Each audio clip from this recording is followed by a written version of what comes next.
Nandito na naman si Ninong. Ano pang gagawin? Timplahan ha. Cut lang tayo ng ating orange.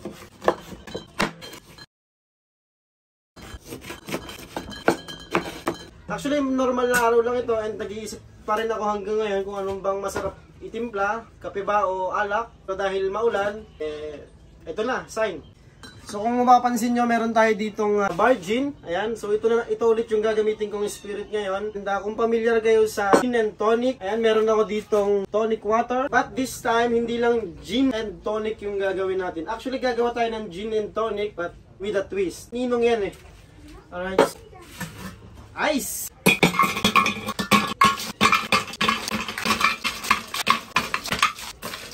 So ngayon, gagamit tayo ngayon ng pomelo. So pumili lang ulit ako ng powder kasi bakit? Syempre doon lang tayo sa mura, no? And meron din ako ditong landan. Gumamit din ako dito ng tang.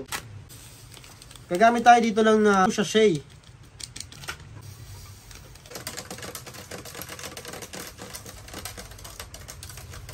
Hindi na ako mag-add dito ng tubig kasi yung ice na natin ang mag-isilbing tubig dito mamaya. So unahin na natin yung ating pomelo. Ibuhos lang natin. Next. So meron siyang 330 ml yung tonic water natin. So gagamit lang tayo dito ng at least 7 or 8. Apat. Okay.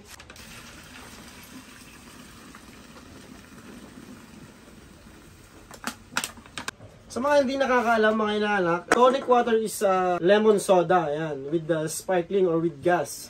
So kung pamilyar nga kayo sa gin tonic, ito yung gin yung best tandem dito kay tonic water. 1, 2, 4, 6. Meron tayong 8 ginamit na tonic water and then yung ating spirit which is yung ating The Bar Gin. This time gagamit lang muna tayo nitong The Bar Gin Pink and sa ibang araw gagawa pa tayo ng ibang timpla dito sa ating lime and yung ating premium.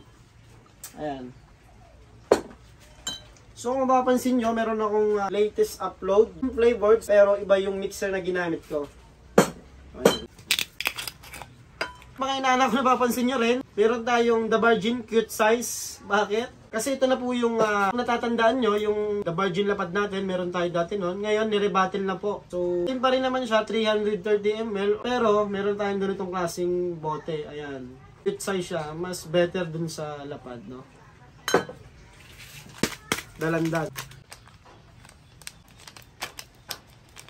Bibili ako.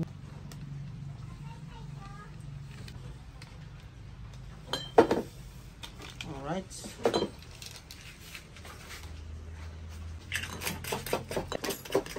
Gustong mag-inom and natatakot kasi mapait yung alak, itong timpla na to is talagang para sa'yo. Hindi mo matitikman yung tapang pero tatamaan ka.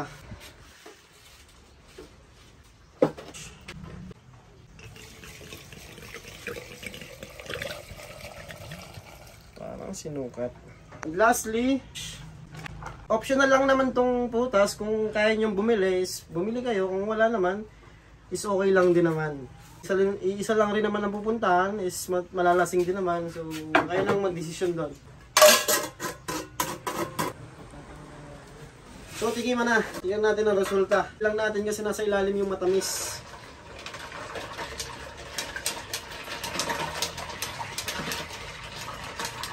So, sa mga naghahanap ng sign, eto na.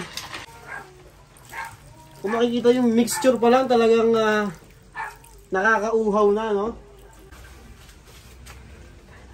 Asa ko, may malalasing na naman. Banayad! Anyway, sa mga gustong itry yung ganitong timpla or sa mga gustong itry yung ganitong cute size na The Bar Gin, mabibili nyo na to sa mga suking tindahan nyo. And also, itong ating tonic water,